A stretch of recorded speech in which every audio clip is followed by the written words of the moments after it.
عزیزان گرامی، محترم بزرگ اور دوستو،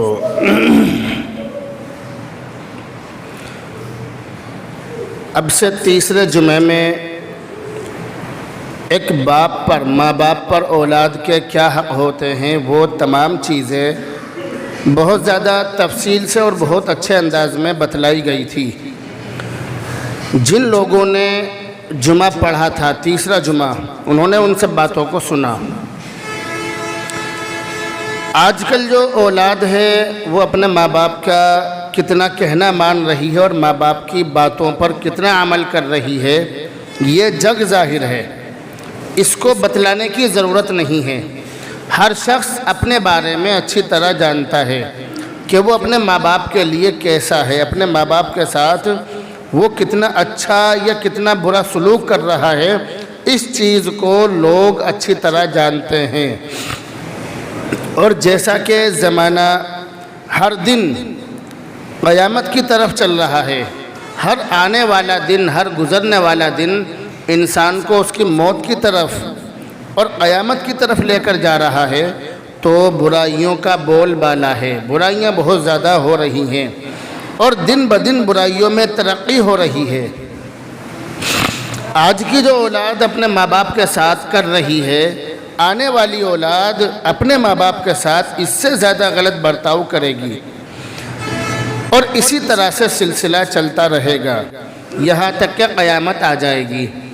تو آج کے زمانے میں اگر کسی کے 10 بیٹے ہیں تو 10 بیٹوں میں سے کوئی ایک آدھی ایسا نکلتا ہے کہ جو اپنے ماں باپ کی خدمت کرتا ہے، ورنہ زیادہ تر اولاد ایسی ہے کہ جو اپنے ماں باپ سے بات کرنا بھی پسند نہیں کرتی آج کے زمانے میں۔ اور ایسے بھی بہت سارے لوگ ہیں کہ ان کے ماں باپ کا انتقال ہو جاتا ہے،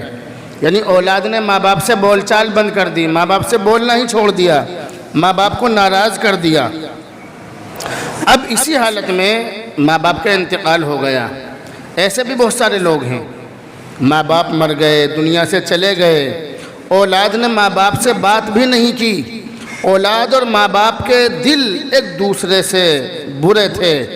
ایک دوسرے سے ملے ہوئے نہیں تھے، دونوں ایک دوسرے سے خفا تھے، ناراض تھے۔ اسی حالت میں ماں باپ کا انتقال ہو گیا۔ اب یہ اولاد دنیا کے اندر تڑپتی رہتی ہے کہ میرے ماں باپ تو مر گئے، ان کا تو انتقال ہو گیا، اب میں اپنے ماں باپ کو کیسے راضی کروں، اب میں اپنے ماں باپ سے کیسے معافی مانگوں، میرے ماں باپ تو دنیا سے چلے گئے، میرے ماں باپ تو انتقال فرما گئے، اب میں اپنے ماں باپ کو کیسے راضی کروں۔ تو ایسے بھی لوگ ہیں۔ تو اگر کسی کے ماں باپ کا انتقال ہو جائے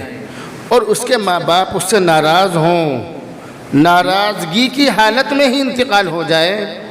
تو شریعت نے اس کے بھی راستے بتلائے ہیں۔ اگر کسی کے ماں باپ ناراضگی کی حالت میں دنیا سے چلے جائیں، دنیا سے انتقال فرما جائیں، دنیا سے پردہ فرما لیں، تو شریعت نے اس کے بھی راستے بتلائے ہیں، اور اس کے راستے یہ بتلائے کہ ایسی اولاد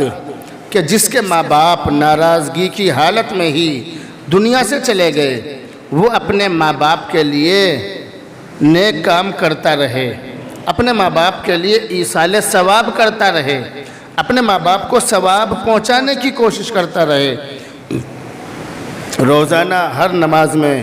ہر وقت جب بھی موقع ہو اپنے ماں باپ کو ثواب پہنچائے۔ اس کے لیے شریعت نے یہ راستے بتلائے کہ اپنے ماں باپ کو ثواب پہنچائیں۔ ثواب پہنچانے کی کچھ شکلیں مذہب اسلام نے بتلائی۔ اس میں سب سے پہلی ہے مالی عبادت، مالی ایصال ثواب، اس کو کہتے ہیں مالی ایصال ثواب، یعنی مال کے ذریعے سے اپنے ماں باپ کو ثواب پہنچانا۔ اگر کسی کے ماں باپ دنیا سے چلے گئے اور وہ ناراض تھے تو ان کو راضی کرنے کی پھر بھی کوشش کرے، تو اس کا ایک طریقہ یہ بتلایا کہ وہ اپنے ماں باپ کو ثواب پہنچائے، مالی ایصال ثواب۔ جیسے ماں باپ کے نام سے کہیں مدرسہ بنوا دے، یا مدرسے میں کہیں کام چل رہا ہو تو وہاں پر اینٹ لگوا دے، یا ماں باپ کے نام سے کہیں مسجد بنوا دے، یا مسجد میں کہیں کام چل رہا ہو تو مسجد میں اینٹیں لگوا دے، سیمنٹ لگوا دے، ریت لگوا دے، روڑی بدرپور لگوا دے، اپنے پیسوں سے کچھ بھی کسی مسجد یا مدرسے میں لگوا دے اور ثواب کی نیت کرے کہ اس کا ثواب میرے ماں باپ کو پہنچ جائے۔ اسی طرح سے اگر کہیں کسی بھی مدرسے میں یا کسی بھی مسجد میں کتابوں کی ضرورت ہو کہیں بھی، تو وہاں پر کتابیں رکھوا دے، قرآن کریم رکھوا دے، معلوم کر کے وہاں پر قرآن کریم یا کتابیں رکھوا دے۔ ایسا کر لے اپنے ماں باپ کے لیے، اور نیت یہ کرے کہ ان کا ثواب میرے ماں باپ کو پہنچ جائے۔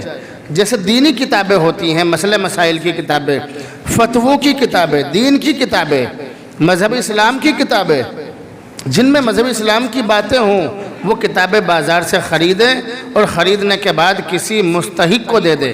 کسی مدرسے میں رکھوا دے، یا کوئی ایسا حقدار ہو، مستحق ہو کہ جو غریب ہو اور وہ پڑھتا ہو تو اس کو دے دے، تاکہ ان کا ثواب آپ کے ماں باپ کو پہنچ جائے۔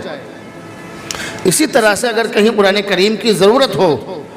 اگر ضرورت ہو تو وہاں دے دے جہاں قرآن کریم کی ضرورت ہو، ان سے معلوم کر کے جس طرح کے بھی قرآن کریم کی ضرورت ہو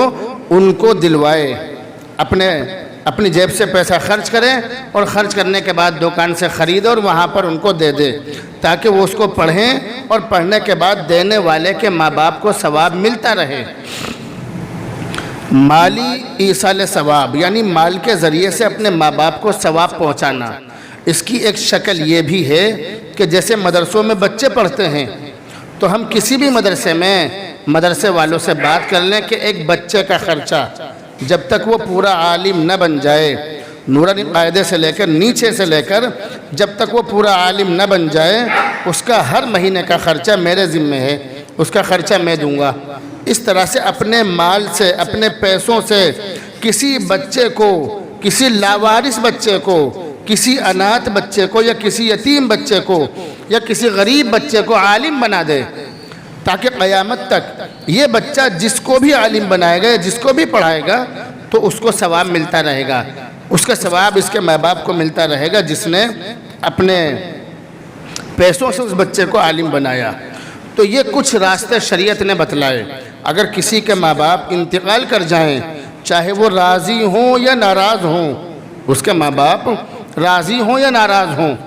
ان کو ثواب پہنچانے کا یہ طریقے بتلائے شریعت نے کہ اپنے مال کے ذریعے سے کچھ بھی ایسا نیک کام کرو کہ جو جاری رہنے والا ہو، جو ہمیشہ رہنے والا ہو، جس کا ثواب پہنچتا رہے، جس کا ثواب بار بار اس کے ماں باپ کو ملتا رہے۔ اب جیسے کسی بچے کو ہم نے عالم بنایا، اب اس کے ذریعے سے جتنے لوگ بھی عالم بنیں گے یا جتنے لوگ بھی پڑھیں گے یا وہ جتنے لوگوں کو بھی دین کی باتیں سکھلائے گا، تو جتنے لوگ بھی اس پر عمل کریں گے ان کو بھی ثواب ملے گا، اس بتلانے والے کو بھی ثواب ملے گا، اور جس نے اپنے پیسے سے اس بچے کو عالم بنایا تو ان کو بھی ثواب ملے گا۔ تو ہمارے ماں باپ جو دنیا سے جا چکے ہیں، دنیا سے پردہ فرما چکے ہیں، چاہے وہ ناراضگی کی حالت میں گئے ہوں یا ہم سے راضی ہونے کی حالت میں گئے ہوں، ہم ان کو اس طرح سے ثواب پہنچائیں۔ تو جہاں جس چیز کی ضرورت ہو، کسی بھی مسجد میں یا کسی مدرسے میں یا کسی غریب کے گھر میں کہیں بھی کسی بھی چیز کی ضرورت ہو، تو ہم اپنے پیسوں کے ذریعے سے ان کی وہ ضرورت پوری کریں اور نیت یہ کریں کہ اس کا ثواب ہمارے ماں باپ کو پہنچ جائے۔ اس کو کہتے ہیں مالی ایصال ثواب۔ ایصال ثواب کی دوسری قسم یہ بتلائی بدنی ایصال ثواب، بدنی۔ جیسے ہم نماز پڑھتے ہیں یا ہم روزہ رکھتے ہیں یا ہم کچھ بھی نیک کام کرتے ہیں تو ہم اس کے بعد دعا کرتے ہیں، تو اس کے بعد ہم اپنے ماں باپ کے لیے دعا کریں کہ ہمارے ماں باپ کا جو انتقال ہو گیا ہے، اے اللہ تو ہمارے نیک اعمال کا ثواب ان کی روح کو پہنچا، یا تو ان کی قبر کو نور سے منور فرما، ان کے درجات کو بلند فرما۔ ہر نماز میں ہم یہ دعا کریں۔ اسی طرح سے قل هو اللہ احد کے بارے میں لکھا ہے کتابوں کے اندر کہ اس کو 3 بار پڑھنے سے ایک قرآن کریم پڑھنے کا ثواب ملتا ہے، اور قل یا ایھا الکافرون کو 4 بار پڑھنے سے قرآن پڑھنے کا ثواب ملتا ہے۔ تو ہم اس طرح سے کچھ بھی جو ہمارے یاد ہو ہم اس کو پڑھیں، پڑھ کر اپنے ماں باپ کو ثواب پہنچائیں۔ یہ کرنے کے کام ہیں، اپنے ماں باپ کو ان چیزوں کا ثواب پہنچائیں۔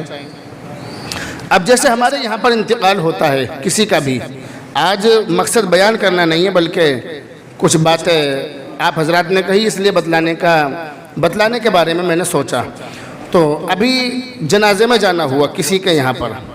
تو عام طور سے ہوتا یہ ہے کہ امام صاحب کو تلاش کیا جاتا ہے کہ بھئی نہلانے کے لیے آ جاؤ۔ میں عام طور سے ان چیزوں سے بہت دور رہتا ہوں۔ اگر میں کہیں نہلانے کے لیے جاتا بھی ہوں تو میں مردے کو ہاتھ نہیں لگاتا،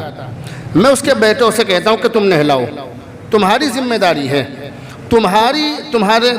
اس مردے کی سب سے آخری جو خدمت ہے وہ یہ ہے جو تم کر سکتے ہو، یہ کام کرو، یہ کام کرنے کے ہیں، اپنے باپ کو اپنے ہاتھوں سے نہلاؤ۔ تو اس طرح کی چیزیں ہمارے یہاں پر عام طور سے ہوتی ہیں کہ بھئی نہلانے کے لیے آدمی تلاش کرتے پھرتے ہیں۔ اسی طرح سے قبرستان کے اندر بھی ہم نے یہ دیکھا، یہ میں آپ کو وہ باتیں بتلا رہا ہوں جو ہمارے یہاں پر چل رہی ہیں۔ قبرستان کے اندر بھی ہم نے یہ دیکھا کہ عام طور سے لوگ قبروں پر کھانے کا تو اعلان کرتے ہیں کہ بھئی سارے مہمان کھانا کھا کے جائیں، سارے مہمان گھر ہو کے جائیں، مگر کوئی 100 میں سے کوئی ایک ہی اعلان کرتا ہے کہ اگر اس مردے پر کسی کا کوئی حق ہو، کسی کا کوئی روپیہ پیسہ ہو تو ہم دینے کے لیے تیار ہیں۔ ایسا اعلان ہمارے یہاں پر قبروں پر نہیں ہوتا ہے، جبکہ اعلان یہ ہونا چاہیے، کھانے کا اعلان ہو یا نہ ہو، کھانے کے اعلان کی ضرورت نہیں ہے مگر اس اعلان کی ضرورت ہے، یہ اعلان ضروری ہے قبروں پر۔ تو ہمارے جو مردے ہیں، جو ہمارے ماں باپ انتقال فرما گئے ہیں، ہمارے جو گھروں میں لوگ انتقال فرما جاتے ہیں، ان کے بارے میں قبروں پر یہ اعلان ہونا چاہیے کہ اگر اس مردے پر کسی کا بھی کوئی حق ہو، چاہے جانی حق ہو، چاہے مالی حق ہو، یا کسی بھی طرح کا حق ہو تو ہم دینے کے لیے تیار ہیں۔ اس طرح سے اعلان ہونا چاہیے قبروں پر، مگر اس طرح سے اعلان نہیں ہوتا ہے، اعلان ہوتا ہے کھانے کا کہ سب مہمان کھانا کھا کے جائیں، جبکہ یہ اعلان ضروری نہیں ہے، اعلان وہ ضروری ہے جو میں بتلا رہا ہوں۔ اسی طرح سے ایک چیز ہمارے یہاں پر یہ ہوتی ہے کہ جو قبروں پر جو مردے کو ثواب پہنچاتے ہیں، اس میں کچھ لوگوں نے یہ ضروری سمجھ لیا کہ یہ چیز پڑھی جائے گی، یہ بھی پڑھی جائے گی، یہ بھی پڑھی جائے گی، اگر یہ نہیں پڑھا تو فاتحہ نہیں ہوگی، ایسا بھی لوگ سمجھتے ہیں۔ میرے پاس بھی آتے ہیں لوگ کہ جی فاتحہ دینے کا طریقہ کیا ہے، قبروں پر فاتحہ دینے کا طریقہ کیا ہے، ایسی باتیں لوگ پوچھتے ہیں۔ تو میں ان سے بتلا دیتا ہوں کہ کوئی طریقہ نہیں ہے، آپ پر جو بھی آتا ہو آپ اس کو پڑھ لو اور یہ نیت کر لو کہ اس کا ثواب اس مردے کو پہنچ جائے، بس یہ ہے۔ تو یہ میں آپ کو وہ چیزیں بتلا رہا ہوں جو ہمارے یہاں پر چل رہی ہیں، بیان کرنا مقصد نہیں ہے، موٹی موٹی باتیں بتلانا مقصد ہے۔ آپ قبروں پر جاتے ہیں، جو آپ سے آتا ہو، آپ کے جو یاد ہو پڑھ لو، نہیں آتا جو نہیں آتا چھوڑ دو، جو آپ پر آتا ہے پڑھ لو۔ آپ پر قل پڑھنے آتے ہیں چاروں قل پڑھ لو، نہیں آتے کوئی بات نہیں، الحمد پڑھنی آتی ہے وہ پڑھ لو۔ تو آپ پر جو چیز آتی ہو وہ پڑھ لو، یہ ضروری نہیں ہے کہ بھئی آپ چاروں قل نہیں پڑھیں گے تو فاتحہ نہیں ہوگی، ایسا نہیں ہے۔ فاتحہ کا مطلب ہے الحمدللہ رب العالمین، سورہ فاتحہ کو فاتحہ کہتے ہیں۔ آپ پر جو بھی آتا ہو پڑھ لو، ٹھیک ہے، سیدھی بات ہے، جینون بات ہے، آپ پر جو آتا ہے پڑھ لو، نہیں آتا مت پڑھو، ضروری کچھ نہیں ہے کہ بھئی فاتحہ میں یہی پڑھا جائے گا، ایسا کچھ بھی نہیں ہے۔ تو یہ وہ باتیں میں آپ کو بتلا رہا ہوں، موٹی موٹی باتیں جو ہمارے یہاں پر چل رہی ہیں، مگر ان چیزوں کا ہمارے یہاں پر کوئی ثبوت نہیں ہے۔ ابھی میں ایک قبرستان میں گیا تو وہاں پر بات چل رہی تھی، تو میں نے ایک بات اور وہاں پر کچھ لوگوں کو بتلائی جو وہاں پر میرے ساتھ کھڑے ہوئے تھے۔ قبر پر جو مٹی ڈالنے کا طریقہ ہے وہ بہت سارے لوگوں کو پتہ نہیں ہوتا۔ قبر پر مٹی ڈالنے کا طریقہ لوگ کیا کرتے ہیں، منہا خلقناکم وفیہا نعیدکم ومنہا نخرجکم تارۃ اخری، 3 بار دعا پڑھی، پڑھ کر مٹی ڈال دی مردے پہ، بس یہ سمجھتے ہیں، جبکہ مردے پہ مٹی ڈالنے کا سنت طریقہ جو وہ سمجھ لیجیے آپ۔ آج میرا بیان کرنے کا ارادہ نہیں تھا کیونکہ بارش ہو رہی ہے، میں نے سوچا کہ لوگ شاید نہ آئیں،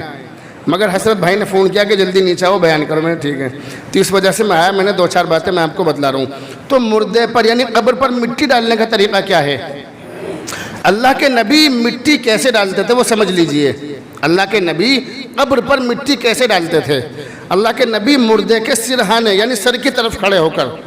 مردے کے سر کی طرف کھڑے ہو کر ایک مٹھی بھرتے ایسے، اس کے منہ کی طرف ڈالتے پہلے، منہا خلقناکم، دوسری مٹی اٹھاتے اس کے یہاں اس جگہ ڈالتے، وفیہا نعیدکم، تیسری بار اٹھاتے اس کے پیروں کی طرف ڈالتے، ومنہا نخرجکم تارۃ اخری، یہ طریقہ ہے مٹی ڈالنے کا۔ مگر اس طریقے سے میں نے قبروں پہ مٹی ڈالتے ہوئے کسی کو نہیں دیکھا آج تک۔ ہو سکتا ہے کہ میری نگاہ وہاں تک نہ پہنچی ہو، لوگ ڈالتے بھی ہوں، لیکن عام طور سے میں نے نہیں دیکھا. تو سمجھ لیجئے جو بات میں آپ کو بتلا رہا ہوں صحیح طریقہ یہ ہے. لیکن جیسے بھیڑ ہوتی ہے، آپ چاہے پیروں کی طرف کھڑے ہوں، آپ ادھر کھڑے ہوں، ادھر کھڑے ہوں، آپ کدھر بھی کھڑے ہوں، مٹی اسی طرح سے ڈالیں جس طرح سے میں نے بتلائی. پہلی مٹھی منہ کی طرف، دوسری مٹھی پیٹ کی طرف، پیٹ پر، اور تیسری مٹھی اس کے پیروں پر ڈالیں مردے کے. یہ قبر پر مٹی ڈالنے کا سنت طریقہ ہے. اللہ کے نبی ایسے ہی مٹی ڈالتے تھے. تو میں نے آپ کو بتلایا کہ بیان کرنا مقصد نہیں ہے، بلکہ وہ بات بتلانا چاہ رہا ہوں جو اس ہفتے میری نگاہوں کے سامنے آئی. میں نے سوچا کہ یہ باتیں آپ کو بتلائی جائیں. تو یہ سنت طریقہ ہے مٹی ڈالنے کا. مجھے امید ہے کہ آپ اسی طرح سے آئندہ کریں گے انشاءاللہ. کریں گے نہیں؟ ہاں، قبر پر جب بھی مٹی ڈالیں اسی طرح سے ڈالیں. پہلی مٹھی منہا خلقناکم، منہ پہ، مردے کے منہ پہ، یعنی چہرے کی طرف. دوسری بار وفیہا نعیدکم، پیٹ کی طرف. اور تیسری بار ڈالیں گے ومنہا نخرجکم تارۃ اخری، پیروں کی طرف. ٹھیک ہے، یہ طریقہ ہے مٹی ڈالنے کا.